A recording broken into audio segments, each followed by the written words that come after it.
Hi friends and family எல்லாருக்கும் வணக்கம். ஒடிசாவில் கொஞ்சம் இன்றைக்கி அம்மா வீட்டு சின்ன தோட்டம் பார்க்கலாம் வாங்க. இது மாதிரி இப்போது யாராவது பார்த்துருந்தா கமெண்டில் சொல்லுங்கள் இதோட பேர் என்னென்னு. பார்க்க அழகாக இருக்கான்னு அது பேர் என்னென்னு தெரியல, நானே ஃபஸ்ட் டைம் பார்க்குறேன். இது என்ன செடின்னு பார்க்கலன்னா அப்படியே விட்டோம், களையெல்லாம் பிடுங்கி போட்டோம். அப்போ இது பிடுங்கி போடலை. இது எங்கள் ஊருக்கு போகிற வழி தான். இந்த இடம் பார்க்க எனக்கு ரொம்ப பிடிக்கும். எங்கள் வீட்டில் இது ஃபஸ்ட் டைமாக ரோஸ் பூத்திருக்கு. எப்படி இருக்குன்னு கமெண்டில் சொல்லுங்கள். வாடாமல்லி இது ரோட் சைடில் இருந்துச்சு, எடுத்துகிட்டு வந்து முளைக்க வச்சோம். நல்லா பூ பூத்திருக்கு. பரங்கி நிறைய காய் வச்சுருக்கு, வாங்க பார்க்கலாம். ஒரே கொடியிலே நிறைய காய் இருந்துச்சு. இதை ஒடிசாவில் மாக்கான்னு சொல்லுவாங்க. பரங்கிக்காயிலே மாக்கான் சாகுன்னு சொல்லுவாங்க. கீரை மாதிரி சாப்பிடுவாங்க. அதை ஒடிசாவில் இதில் வர பூவை பஜ்ஜி செஞ்சு சாப்பிடுவாங்க. அப்புறம் பொரியல் கூட செய்வாங்க, நல்லாயிருக்கும். ஒடிசாவில் பரங்கி பூ தனியாகவே விற்குவாங்க, சந்தையிலலாம் அது கிடைக்கும். நான் வாங்கியிருக்கேன் நிறைய டைம்.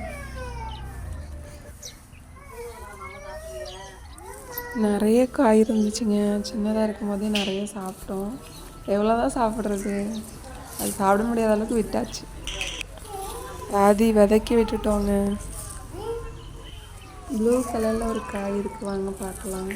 இந்த காய் நல்லாயிருக்கும் சாப்பிட்றதுக்கும். இந்த காய் உருளைக்கிழங்கு மாதிரி இருக்கும், சாப்பிட்றதுக்கு நல்லாயிருக்கும். டேஸ்ட்டு டிஃப்ரெண்ட்டாக இருந்துச்சு. விதைக்கி எடுத்து வச்சுருக்கோம். இது வரைக்கும் என்னோடய சேனல் சப்ஸ்கிரைப் பண்ணி சப்போர்ட் பண்ணுற எல்லா நண்பர்களுக்கும் தோழிகளுக்கும் ரொம்ப நன்றி. சொரைக்காய் பார்க்கலாம் வாங்க. அப்புறம் இங்கே ஒரு காய் இருக்குது, வாங்க பார்க்கலாம். இந்த காயெல்லாம் முத்த விட மாட்டோம், கொஞ்சம் சின்னதாக இருக்கும் போதே கட் பண்ணி பொரியல் பண்ணி சாப்பிடுவோம், நல்லாயிருக்கும். இது எங்கள் ஊருக்கு போகிற வரையும் இங்கேருந்து ஒரு 15 நிமிஷம் ஆனால் தான் வீட்டுக்கு போயிடலாம். இந்த இடம் எனக்கு ரொம்ப பிடிக்கும். இந்த பக்கம் வயல், இந்த பக்கம் தண்ணி ஓடிட்டுருக்கோம், பார்க்குறதுக்கே நல்லாயிருக்கும். பப்பாளி மரம் பார்க்கலாம் வாங்க.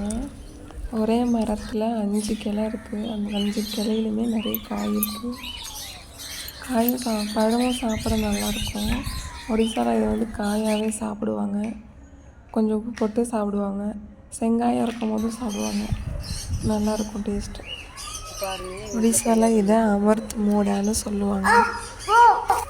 இந்த வீடியோ உங்களுக்கு பிடிச்சிருந்தா என்னோடய சேனல் சப்ஸ்கிரைப் பண்ணுங்கள், கமெண்ட் பண்ணுங்கள். Okay, bye friends. நெக்ஸ்ட் வீடியோவில்